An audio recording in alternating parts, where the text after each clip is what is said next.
بچوں کی پہلی درسگاہ ماں کی گود ہوتی ہے، اور اگر ماں صوم و صلات کی پابند اور دین اسلام سے محبت کرنے والی ہو تو ایک بہترین معاشرہ تشکیل پاتا ہے۔ اسی لیے نسلوں تک میں قرآن و سنت کی محبت کو پھیلانے کے لیے دعوت اسلامی نے اسلامی بھائیوں کی طرح اسلامی بہنوں میں بھی دین کی تعلیم کو عام کرنے کے لیے 38 شعبہ جات بنائے ہیں۔ انہی شعبہ جات میں سے ایک شعبہ مدنی کورسز بھی ہے، جس کے ذریعے سال 2022 میں اسلامی بہنوں کے 5 شعبہ جات، جن میں شارٹ کورسز، دارالسنہ فیضان صحابیات، قرآن ٹیچر ٹریننگ کورس، مدرسۃ المدینہ اور جامعۃ المدینہ گرلز میں مختلف کورسز کروائے گئے، جس میں ملک و بیرون ملک کی 4 لاکھ سے زائد اسلامی بہنوں نے شرکت کی۔ دعوت اسلامی کی مرکزی مجلس شورا کے رکن حاجی محمد شاہد اتاری نے شعبے کی ذمہ دار اسلامی بہنوں کی سال 2022 کی کارکردگی کو سراہا۔ ان کا کہنا تھا کہ الحمدللہ ملک و بیرون ملک بالمشافہ اور آن لائن 25,407 مختلف کورسز ہوئے، جن میں 4,18,000 سے زائد اسلامی بہنوں نے حصہ لیا۔ سن 2022 میں ملک و بیرون ملک فزیکلی اور آن لائن جو کورسز ہوئے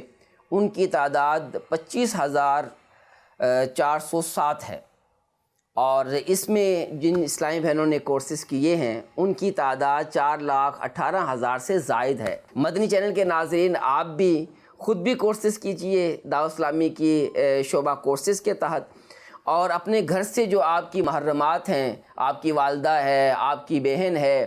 اور آپ کے گھر بچوں کی امی ہے، اسی طرح آپ کی بیٹی ہے، تو ان سب کو بھی اسلامی بہنوں کے جو کورسز ہوتے ہیں ان میں کورسز کروائیے۔ اللہ پاک ہم سب کو عمل کی توفیق عطا فرمائے۔ شعبہ مدنی کورسز دعوت اسلامی کی عالمی مجلس مشاورت کی سربراہی میں ذمہ داران اسلامی بہنیں اسلامی بہنوں کی اصلاح و تربیت کے لیے پورا سال رہائشی اور جز وقتی مختلف کورسز کرواتی رہتی ہیں، لہٰذا آپ بھی اپنے گھر کی خوشحالی اور خیر و برکت کے لیے دعوت اسلامی کے دینی ماحول کا حصہ بن کر دنیا و آخرت کی بھلائیاں حاصل کریں۔